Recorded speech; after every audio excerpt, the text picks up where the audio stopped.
Wrestling fans, welcome to SICW All-Star Wrestling.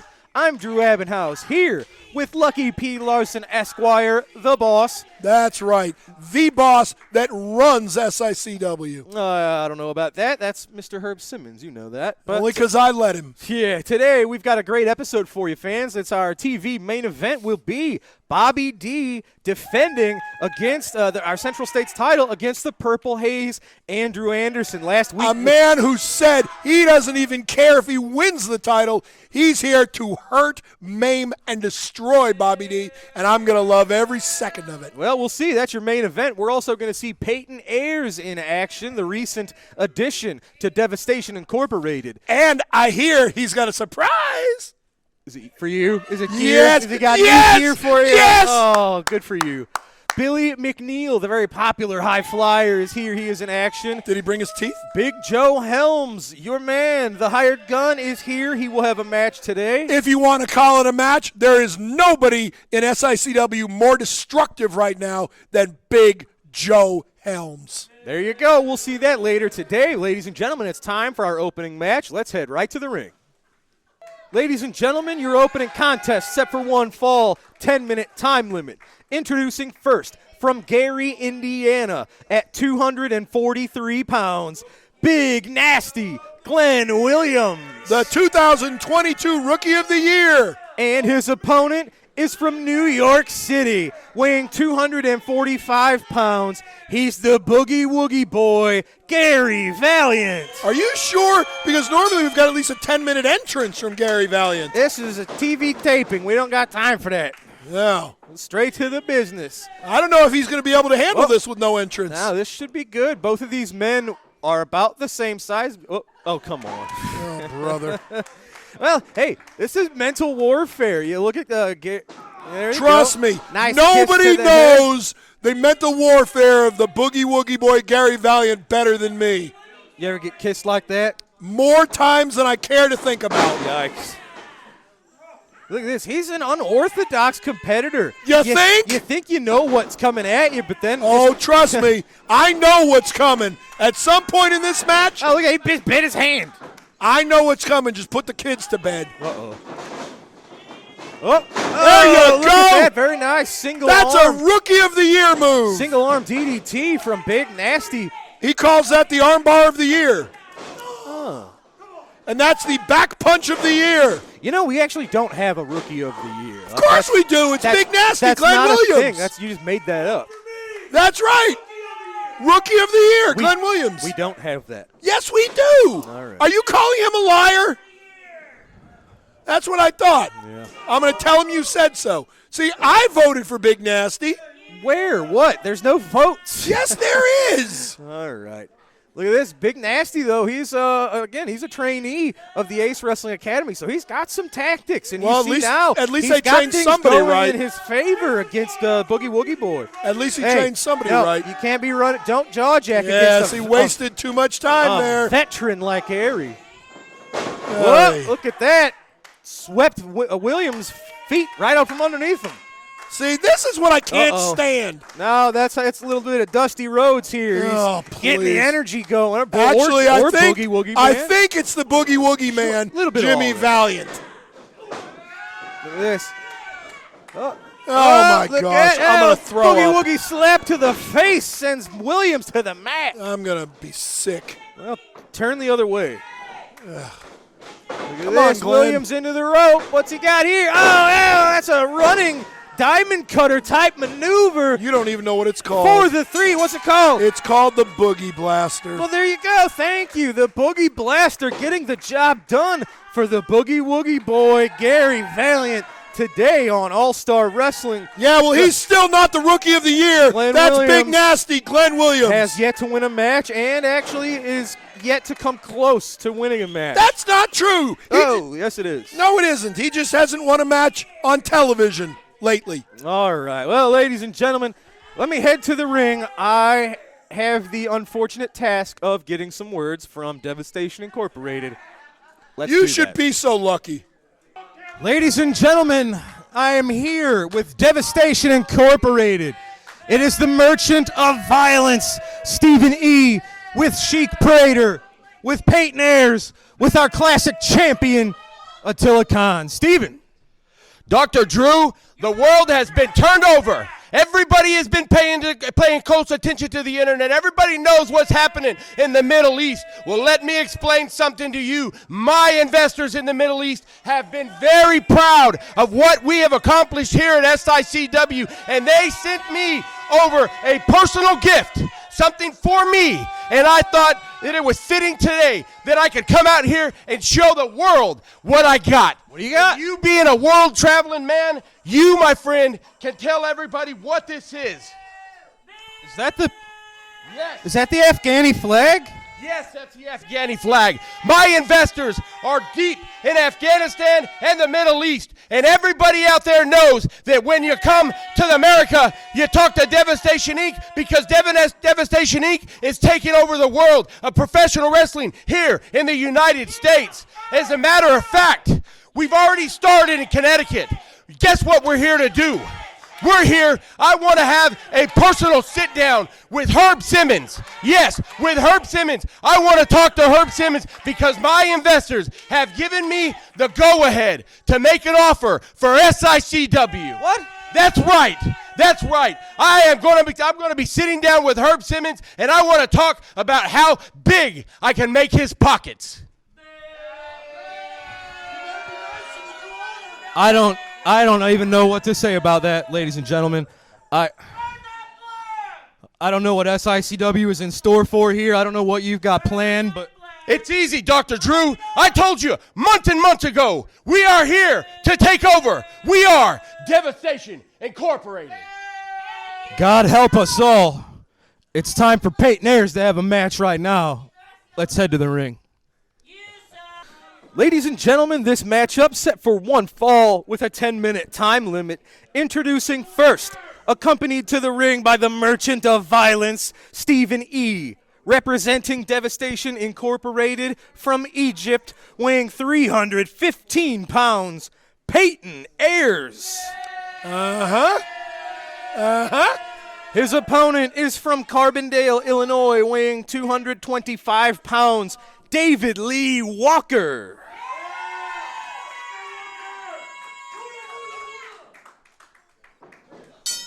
Now, I'm going to point out the obvious here. Peyton Ayers is going to win this match Why do you think that? because he finally listened to me. Hey-o. There's no surprise. But there's Peyton Ayers is not wearing those stupid tights pointing to the mat. no arrow pointing up. It doesn't matter. It's a step in the right direction. All right. I think David Lee Roth should have stuck to singing. Yeah. Oof. Now. Oh my God! How about Beautiful. that thrust to the See? throat? See, you get rid of those tights and look Here, at the let's- monster he's become. Let's talk about what we just heard. I don't know how seriously to take this offer Hey, to Ted DiBiase's purchase always said, SICW. everybody's got a price. You're going to tell me you don't have a price? I do. I can tell you that as we are approaching 50 years of SICW under Herb Simmons' leadership, Herb Simmons has is been- not looking to sell this company. Herb after Simmons is 50 going to years. look. Herb Simmons is going to die eventually. He can't do this forever. He might as well take the money that Stephen E's going to offer him and go retire somewhere. No, it's not in his. It's not in his character. It's not him. Herb is. You mean he's not a good businessman? Even if he was looking to sell SICW, I find it very hard to believe it would be to the likes of Stephen E. and Devastation Incorporated. It's all about the Benjamins. Very nice spinning head scissors from David Lee, sending Peyton draped over the middle rope. Very nicely done from Mr. Walker. Well, Might I have still just think, injured his own knee there on Peyton's yeah, that head. shows you. See, David Lee Roth should stick to singing. That's not who that is. Have you ever seen David Lee Roth? Yeah, he's got longer hair, but he could have cut He it. certainly does. Very coulda nice. cut it. Outside in from Peyton Ayers. See? Look at the confidence on Yes! Peyton's face. See? Because look at the salute. This is an insult. Oh, he saluted him before the choke slam. Well, up, down. What an absolute disgrace. What an insult. See what a difference changing that gear makes. He's now a better, stronger man trying to impress the investors. He wants a role in the new company with the new very owner. disrespectful to salute David Lee Walker. Well, how do you before know the that? choke slam. Maybe he was saying, "Look, I salute you. I appreciate the effort you put in, but I'm now going to defeat you." Absolutely not. Now he's showing him the Afghani flag. flag. We got it. Now he's showing him the flag. Hold on. What's he doing? He's showing him the flag. You better not. No, you don't. Hey, no. Absolutely not. David Lee Walker is an American veteran. David Lee Walker's an Army vet. There's been brave Americans that have given their lives in Afghanistan to lay that flag across an American wrestler, let alone an American Army veteran. What a supreme insult from Devastation Incorporated. And if this is what we're going to have to put up with from these guys, Herb's going to have to do something. This is too far. Look, it's too far. All I'm going to say is this is America. You might have just woken up something within David Lee Walker doing that to an Army veteran. This is America. I support our military, but, the First Amendment to the Constitution gives you the right to freedom of speech, and that was political speech at its height, whether you like it or not. It doesn't I'm not protect saying you I from like getting it. punched in the face for your words. Well, actually, that would be assault. Speech is speech. I'm not saying I like it or agree with it, but you've got the right to political speech. I don't know. I don't even know what to say. I don't know what to do here. He sure is a lawyer, folks. Yeah. I mean, that's why certain groups too far. that you You're hate done. have the right to march. You're done. Ladies and gentlemen, I don't agree with them, but they got the right. You're done. We got to take a quick commercial break. We're going to be right back with Billy McNeil to hopefully cleanse some of that taste out of our mouth. Will somebody tie his tassels to the ropes finally? Wrestling fans, the excitement is building as SICW returns once again to the historical Belle Claire Fairgrounds in Belleville, Illinois on Saturday, February 11th. The main event has been signed. The classic wrestling title will be on the line as the champion Attila Khan defends it against the Big Texan.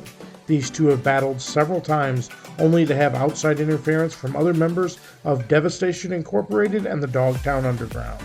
This time it will be a one-on-one match, as promoter Herb Simmons has set the stipulation that other members of Devastation Incorporated and the Dogtown Underground will be barred from the building. Doors open at 6, bell time is at 7. That's Saturday, February 11th at the Belle Claire Fairgrounds. Wrestling fans, the first SICW Fan Fest to take place in St. Louis, Missouri will be Saturday, May 13th at the beautiful Aviator Hotel and Ballroom located at 6921 South Lindbergh. This will also be the night of the annual Bruiser Brody, Larry Matisick, and Tony Costa Memorial, along with the celebration of 64 years of wrestling at the Chase. Appearing again this year will be the widow of Bruiser Brody, Barbara Goodish. Each year, Barbara has made herself available to attend this event and thank the great SICW fans for remembering her late husband. Also, being awarded that night, Darla Staggs will receive the Sam Muchnick Award. Darla first attended her first match back in 1959 when her father was holding her in his arms as Pat O'Connor defeated Dick Hutton to win the title. That night, the 2023 class of St. Louis Wrestling Hall of Fame will be inducted. Those being inducted this year will be WWE legends Jerry Briscoe and J.J. Dillon. Jerry Briscoe and his brother Jack headlined cards in St. Louis and all over the world. J.J. Dillon was not only a wrestler that spent much of his early years in St. Louis and the Kansas City area, but went on to become the manager of the Four Horsemen. Inducting Jerry Briscoe into the Hall of Fame will be another WWE legend, JBL. Inducting J.J. Dillon will be SICW promoter Herb Simmons. The St. Louis Portable Hall of Fame will be on display, and classic videos from the great days of wrestling at the Chase will be playing throughout the Fan Fest. Also, here are just a few of the other legends scheduled to appear. Tugboat, Enzo, Teddy Long, Brooklyn Brawler, The Berserker, The Mouth of the South, Jimmy Hart, Ted DiBiase, The Grappler, Brutus the Barber Beefcake, Rick McCord, Cowboy Bob Orton Jr., Earl Hebner, Victoria, Greg Gagne, and much, much more. You can visit SICW.org to purchase your tickets, and for hotel reservations, call 314-463-0636.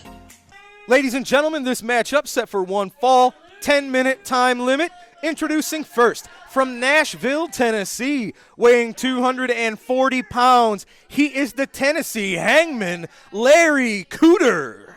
And if he forgets, he can read his tights. His opponent makes his way to us from Springfield, weighing 189 pounds, Billy McNeil.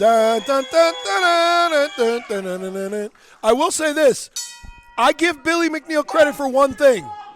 After the absolute beating he took at the hands of Joe Helms, he's not in a hospital bed. You can still see the marks, the evidence on the back there of Billy McNeil of what Joe Helms did to him. Yeah, are you going to not tell that me? long ago Are here you in going to East tell me Fond du that Lac. you weren't worried for Billy McNeil's health and well-being? I absolutely was. That's right. I told you this is a new day and age for Joe Helms. Wait until you see what he does to the next guy unfortunate enough to get in the ring with him.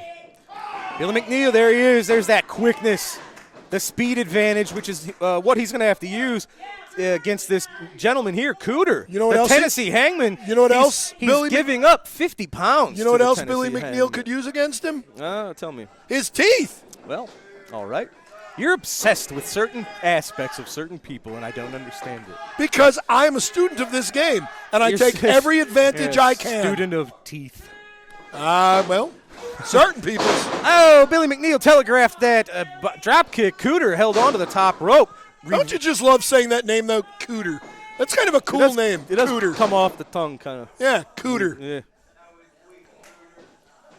Now, this is a tough son of a gun here. We haven't seen too much of Larry Cooter, the I have. Tennessee Hangman. Tell us about the Tennessee Hangman. He is very talented. He is a rough, tough individual. As you see. Yep, he does not care about what the fans want. He does not care about flashy and fine arts moves. He cares about hurting you, beating you down, and winning. And he does it more often than not. Yeah. And see, right now, I wish he would tie Billy McNeil's tassels to the ropes and just beat on him. Somebody has got to do that.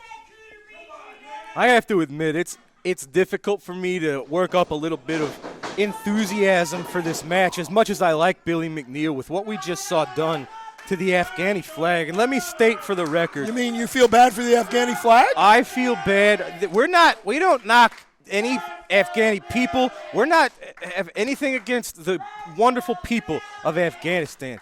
This billionaire, I think he's a billionaire, Stephen E., and the types Actually, that he it's his attracts. investors that are the billionaires. It's You just, really don't pay these attention. These are disgusting human beings. And the fact that they would do what they did to that flag, and it's not even our American flag, it's the Afghani flag, but have some freaking respect. That's the point of freedom of speech. Yeah, that only takes you so far. That's the very essence of freedom of speech in this country. Well, if you freedom don't of like speech something, is not freedom from repercussions. No, it's not. And you're right. It absolutely is not. But that doesn't mean that they don't have the right to express their political opinions. They didn't incite violence. They didn't What? They didn't incite violence. They simply peacefully placed a flag of their investors over somebody, which states a political opinion. I don't even know how to remain impartial about this, folks. You're never impartial. Let's just see. I call things right down the middle. Billy McNeil. See, he should tie his tassels to the ropes right there. See, Billy was that going to the didn't work. top. I think he slipped there. Here comes the fix it and forget it. Oh, that's not the name of that, but we'll go with it. It is successful is what it is. Billy McNeil with the shadows over Hellbow for the 3. I'm telling you, I like my name better. That's fine. Referee lifting the arm of your winner, Billy McNeil, here on All-Star Wrestling. See, they're so glad Billy McNeil's leaving. They're singing That was a goodbye great to him. matchup, and I got to say, I'm impressed with Cooter. I hope we see him again. He is a tough son of a gun. I told you, I never lie. All right. Well, ladies and gentlemen, I am now heading to the ring to get some words from our tag team champions, the Night Train Gary Jackson and the Big Texan. They won't be champions for long. Wrestling fans, I am here with your SICW tag team champions, the Big Texan, the Night Train, Gary Jackson. Gentlemen, coming off of our recent show in East Carondelet, you guys went to war with Devastation Incorporated. That issue has not been put to bed yet. Mr. Jackson. I tell you what, Devastation Incorporated, The dance has just started. Yeah. Because you guys got to go through me and the Big Texan. And I'm telling you guys, we're not going around you. We're not going under you. We're not going over you. We're going to blow right through you. Tex. I think Derek said it well enough. We got 3 of those lined up, and we're going to take them down. Well, before you guys resume your feud with Devastation Incorporated, next week here on All-Star Wrestling, you guys will put your tag team titles on the line against superstar Steve Fender, who is a very experienced veteran trained by Harley Race, and the recent Canadian defect, I guess we'll say, Sean Vincent. We don't care who you put in front of us because we're the SICW Tag Team Champions. We don't care if it's Steve Fender. We don't care if it's Sean Vincent. We don't care if it's Devastation. We don't care if it's the LA Hustlers. We are the Tag Team Champions, and the Tag Team Champions play by 4 rules. Rule number 1 is we coming to win. Rule number 2 is we refuse to lose. Rule number 3 is we do our best to beat you. And rule number 4, ladies and gentlemen, and the fans who's looking at this show, don't forget the rules. Ladies and gentlemen, your tag team champions next week. The titles go on the line against Sean Vincent and superstar Steve Fender. Good luck in your title defense. Ladies and gentlemen, it's time for our next match. Let's head straight to that now. Ladies and gentlemen, this matchup set for one fall, 10-minute time limit. Introducing first from Springfield, Missouri, weighing 285 pounds, Cannonball Matthews. His opponent accompanied to the ring by Lucky P. Larson, Esquire, representing the Dogtown Underground. From Deception Pass, Washington, 315 pounds, the hired gun, Big Joe Helms.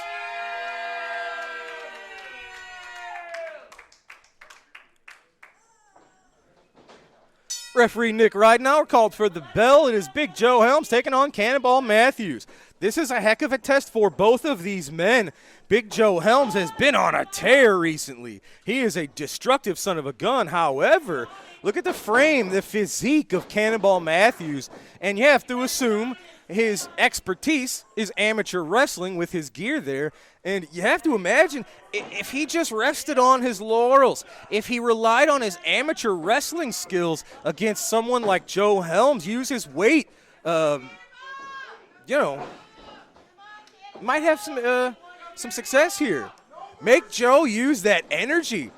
Big Joe's got more muscles, but that also means those muscles are going to burn up his body's oxygen that much quicker. So if he just makes Joe Helms do all the work, you might could tire him out. Oh, big shoulder block sends Matthews to the mat.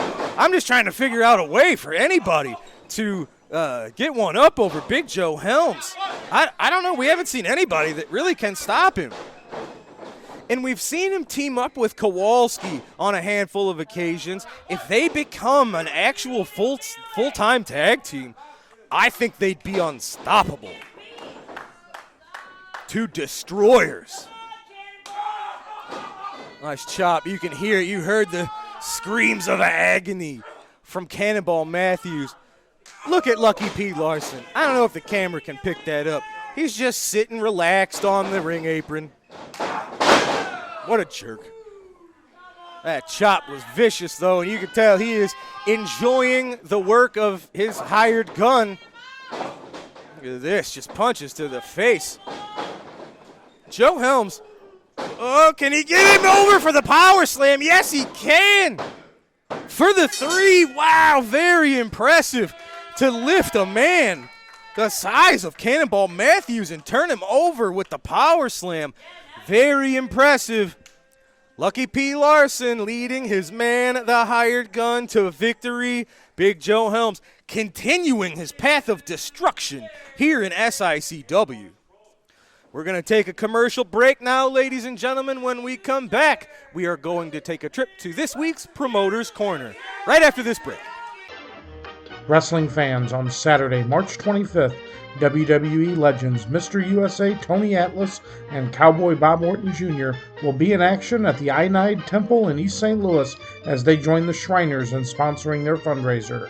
SICW is honored to team up with the Shriners to raise funds for all their great programs. Stay tuned for more information and how to purchase tickets to this great event being planned by the Shriners. That's Saturday, March 25th, 2023 at the beautiful Shriners Temple. Wrestling fans, are you looking for those vintage toys, those hard-to-find 70s, 80s, and 90s action figures?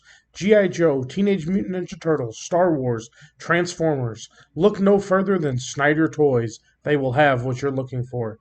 Give Robert Snyder a call at 618-314-3266 for all your vintage toy needs. Wrestling fans, SICW Wrestling has been providing fundraising opportunities for several decades for local communities and nonprofit organizations. If your community or organization is in need of a great fundraising opportunity, SICW Professional Wrestling is the way to go. For more information or to schedule an event, call 618-286-4848 or 618-719-1034. We'll bring the matches to you. All right, we're back, ladies and gentlemen. Wasn't that impressive? That was an impressive match. Tell me that you've seen somebody on a bigger roll right now than Big Joe Helms. I can't. That's right. Well, destruction. Absolute violent destruction and dominance. That's what he is. That's right. Well, ladies and gentlemen, it is time to take a trip to this week's Promoter's Corner. Let's go there now. The second main event, an Australian tag team match, one fall with a 15-minute time limit. Introducing from Seattle, Washington, weighing 244 pounds, Greg Valentine. From Asuka, Japan, weighing 247 pounds, Yasu Fuji. And from Indianapolis, Indiana, weighing 236 pounds, Spike Hubert. From Winnipeg, Canada, weighing 245 pounds, Bulldog Bob Brown.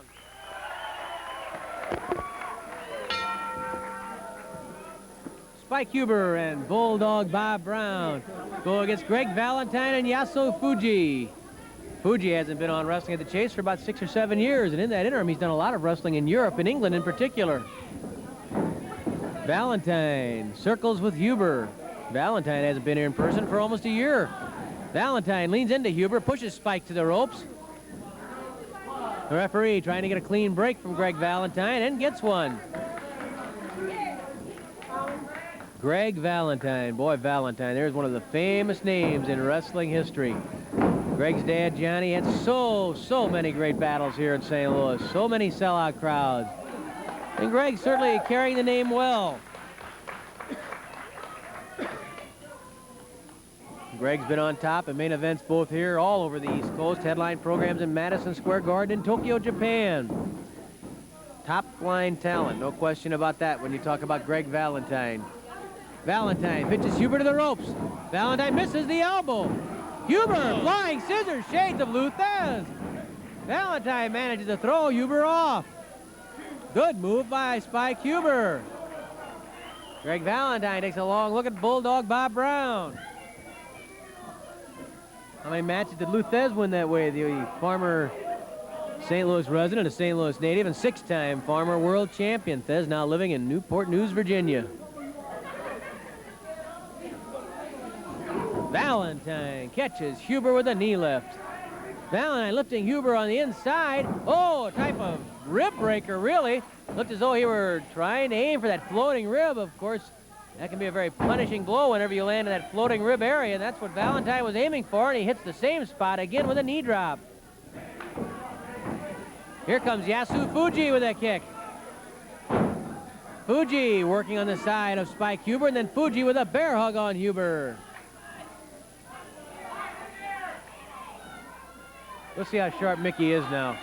Who was Yasu Fuji's tag team partner when he wrestled here on Wrestling at the Chase last about 8 years ago? 8 years ago. Kenja Shibua. Well, you got the right country, wrong wrestler.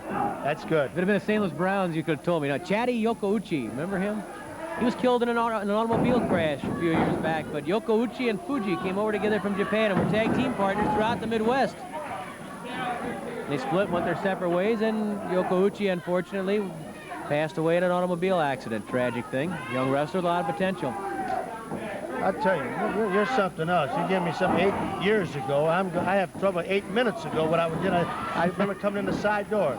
And there's a guy who talks about the St. Louis Browns and tells me who played third base in 1944 and made the 12th.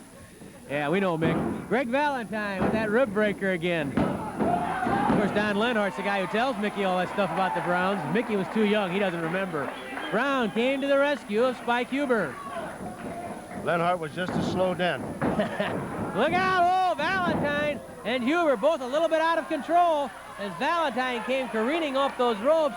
Huber came up a little bit off balance.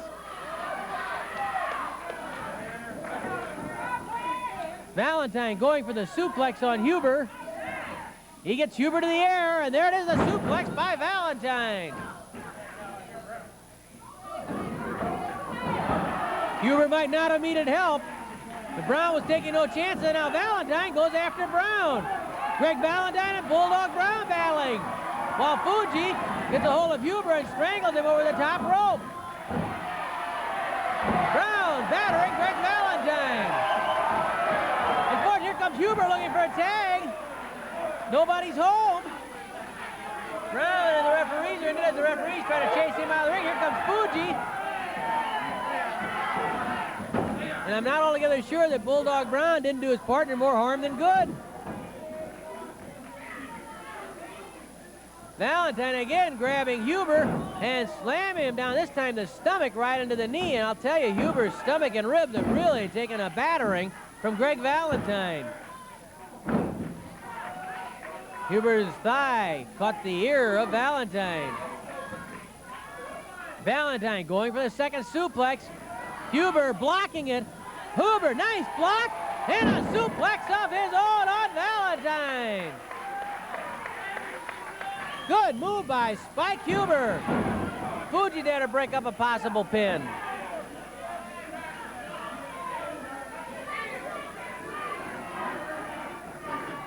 Five minutes have expired, 10 minutes left.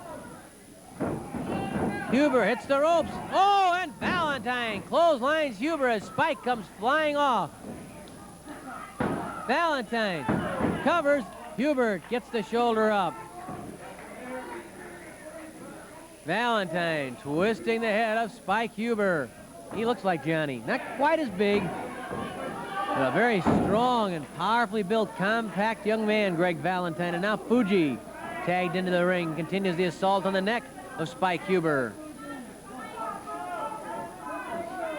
Has Brown been tagged in yet? I don't think he's had a tag. Huber's been in there all alone for a while. Of course, that might work against the Brown and Huber, who've been partners before and normally work together pretty smoothly. So far, but unable to get their quick tagging together. There is a tag. And here comes the Bulldog. Bulldog Brown tearing into Yasu Fuji. Fuji jammed in the corner, up and over the top. Brown with the leg drop on Fuji. This could be it. Count of one, count of two, no count of two. Fuji got away. A chop to the throat by Brown. Side headlock, and Brown takes Fuji down. Bulldog Brown comes in and quickly takes command. An important thing right there, because Hubert had a long stretch inside the ring, had been double teamed a couple of times, and had taken some punishment. Brown threatens to pop Fuji in the nose. Lee Warren says, oh no. Fuji grabs the hair. Brown pops him in the nose. Maybe that's why Brown let his hair grow long. Anybody grabs it, gives him an excuse to belt him. Fuji throws Brown to the ropes. Fuji ducks. Oh, Valentine caught sleeping by Brown. Valentine angrily into the ring, and the referees cut him off. I tell you, that Brown don't fall asleep at any time. Yeah, you're around him, you better not fall asleep. Oh. Happened to you once. The next thing we knew, you were underneath a table and two chairs. That's right. Or was that the Bruiser? Brown's always in the middle of the thing between him and the Bruiser. Yeah, that's to say the least. Brown with the side headlock on Yasu Fuji. Fuji hits the ropes. Brown and Fuji. Fuji the flying tackle. Brown waiting with a scoop body slam. Outside headlock.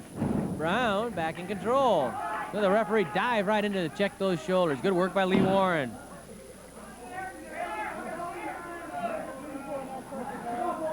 Fuji's shoulder was dangerously close to the mat, and then he managed to roll over. Tag made to Huber. Spike's had time to recuperate. Brown sets Fuji up for Spike. And Huber with that side headlock on Fuji. Huber pitched to the ropes. Comes off and Fuji catches him for a body slam. Huber kicks out nicely. Huber with the arm drag. Good work by Spike. You talk about a guy who gives 110% every time out. It's Spike Huber. The referees chase Brown back to his corner. Put that man in his doghouse. I guess that's what they're saying. Hey, that's right. Put the Bulldog back in the doghouse. I tell you, he acted. Bulldog Brown, listen to us. He better pay attention to the match, Bob. Well, he says we're all right. We're so all I right, agree he with him likes 100%. Fuji, hey, nice move. Fuji, nice move again. And Huber kicks out. Huber back with the arm drag. Well, Fuji made a couple of fine maneuvers, but Huber kept right on moving and eventually made the right move himself. Spike really has a mouse in that right eye. He must have been caught there earlier in the match. I don't think the eyelid is split or anything, but he caught something. He certainly has a bruise of some sort on the eyelid. And Huber continues to punish the arm of Yasu Fuji. Tag made to Brown. Now it's Brown and Huber who are making the tags, and Fuji is caught inside the ring.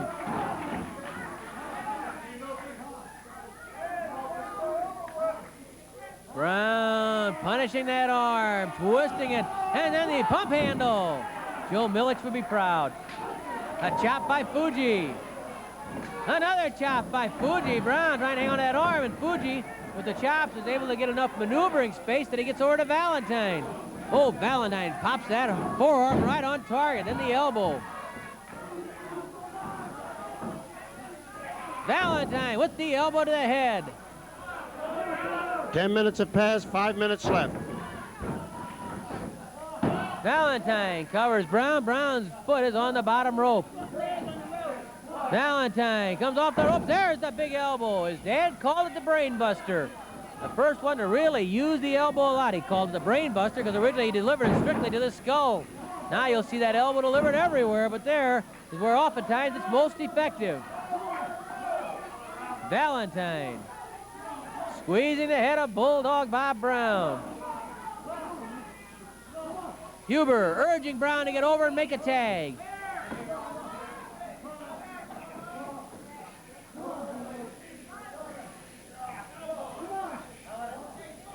Brown on his knees, but Greg Valentine in command. Valentine certainly among those people who'll be looking for a crack at the winner between World Heavyweight Champion Ric Flair and the Missouri King, Kerry Von Erich. What a great duel that's going to be. What a great match it was when Von Erich met Cowboy Bob Orton. You talk about slipping past with a victory. That's just about what Kerry did. As we've talked about many times, when you get up among the top people, I mean, the really class of the wrestling profession, that's what you're talking about with Orton and Von Erich, any of the Von Erichs for that matter. On any given night, anything can happen. They met 6 times, it might be 3 for Orton and 3 for Von Erich. Of course, the thing that counts right now is that Von Erich got the last one. And that's the one that earned him a crack at the World Heavyweight Champion, Ric Flair. Bob Brown trying to crawl over to Spike Huber. Here comes Fuji into the ring. The referee's chasing Fuji back. Brown makes a tag. I don't think the referee saw it. I'm sure the referees didn't see Huber make that tag because they were keeping Fuji out of the ring. 3 minutes left, 3 minutes. Oh, a bad break for Brown and Huber.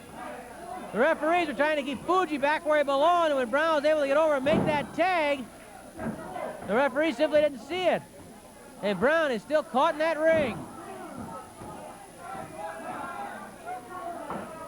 Fuji with a nerve clamp on Bulldog Brown.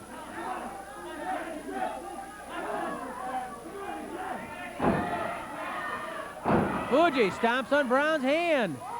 Brown sinking into a lot of trouble right here.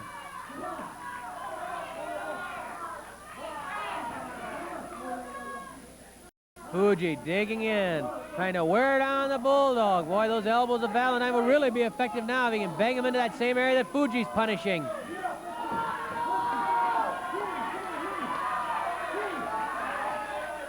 Fuji with a chop to the back.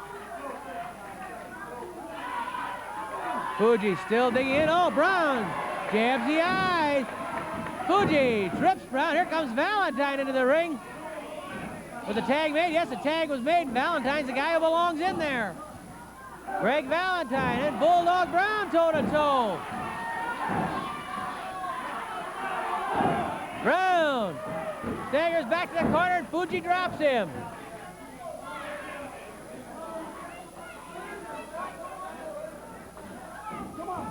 Spike Huber worried as can be because he knows Brown is really in trouble. Valentine with that brain buster, the elbow dropped right into the chest. And now Valentine goes for the figure four on the Bulldog. Time fast running out, and Valentine going for the figure four.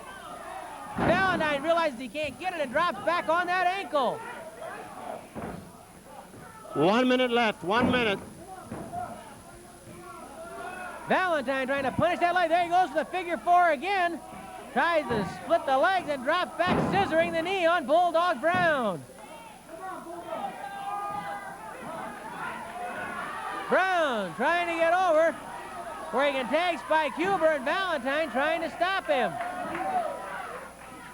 Valentine again steps over. Brown kicks Valentine to the rope. Valentine drops, and Brown tags Huber. Here comes Spike Huber, and Huber tears into Greg Valentine. Huber whips Valentine, ropes up, and over the top. Fuji comes in, and Huber catches Fuji coming in. Here comes Brown after Fuji. Huber after Valentine. All 4 men in the ring, and we have a Donnybrook now. Fuji pitched out of the ring. Valentine slammed into the corner. And there's the bell. The time limit has expired. But we still have all 4 men going at it hot and heavy. Valentine and Huber. Brown trying to get back in the ring. Valentine with a body slam on Spike Huber. Huber after Valentine.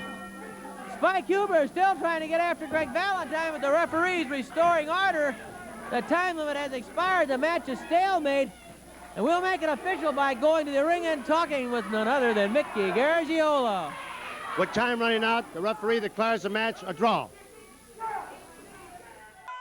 Ladies and gentlemen, that was this week's edition of the Promoter's Corner. We've got to take our final commercial break of this week. When we return, it is our TV main event as Bobby D puts the SICW Central States Championship on the line against the Purple Haze, Andrew Anderson, right after this. And he puts his health and well-being on the line. Don't go away.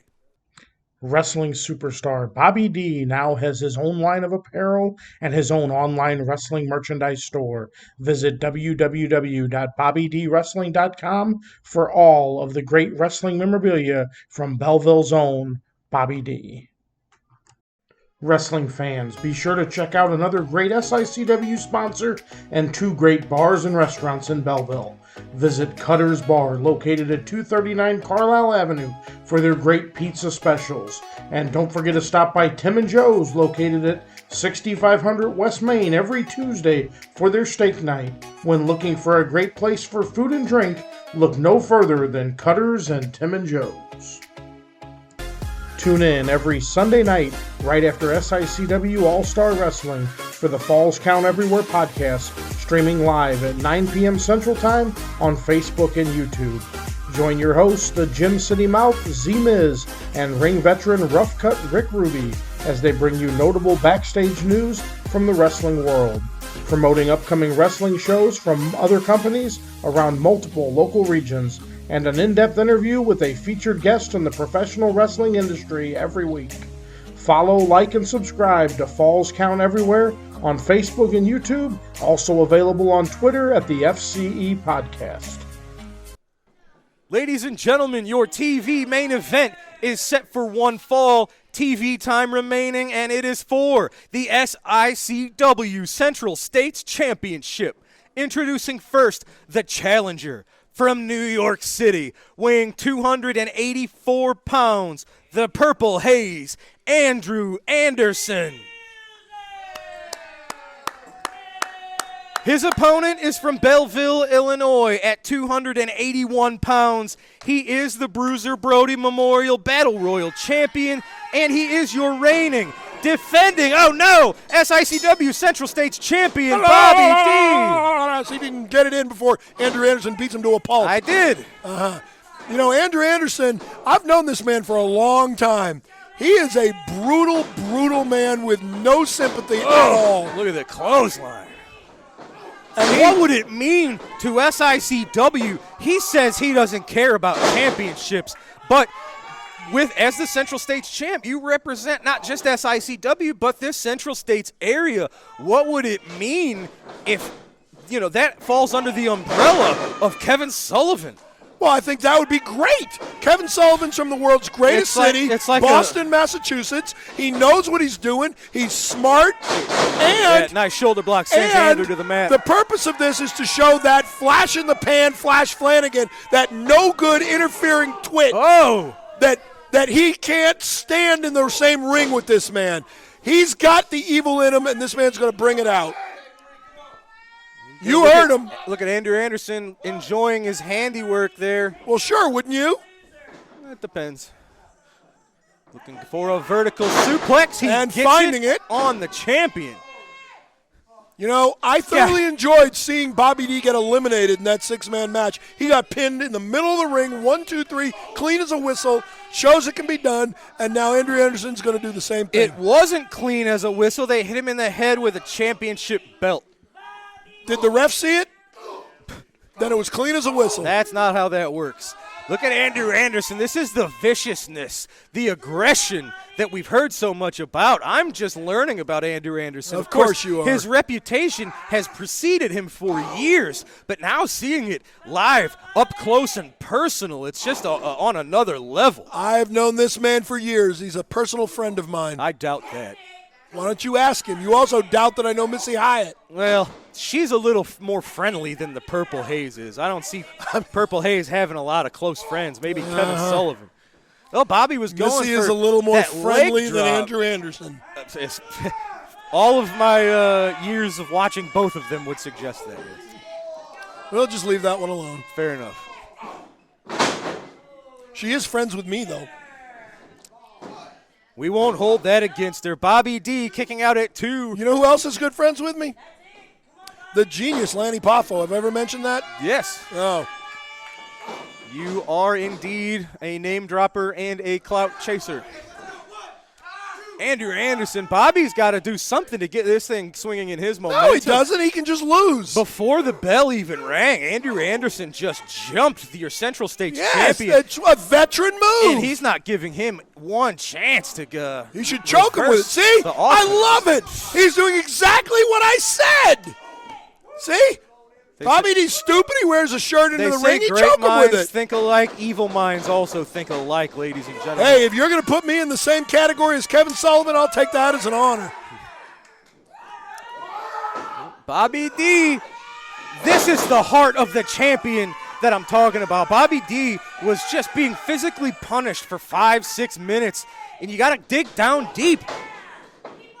Look at that beautiful knee lift into a clothesline. Oh, and what's interesting about Bobby D in recent months, we've seen him utilize different tactics every time to get the win. So Andrew Anderson doesn't really know what to prepare for or study. Oh, but that'll cut that off no matter what.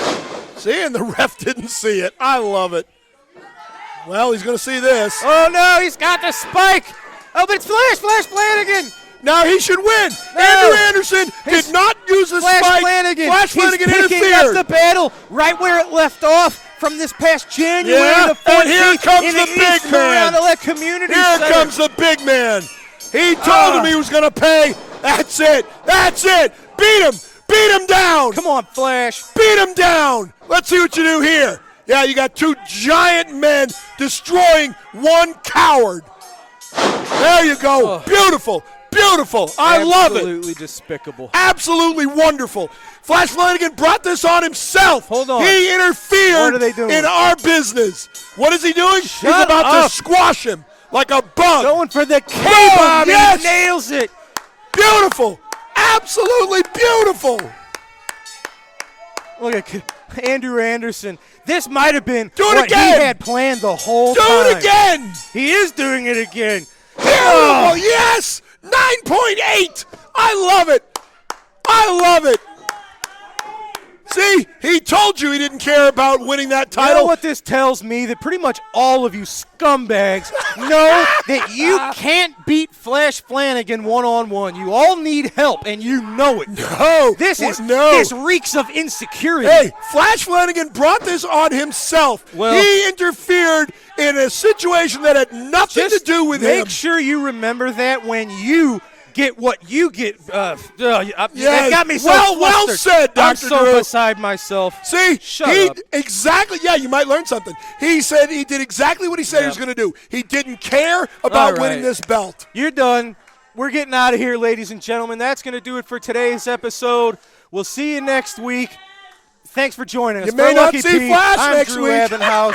We'll see you next time.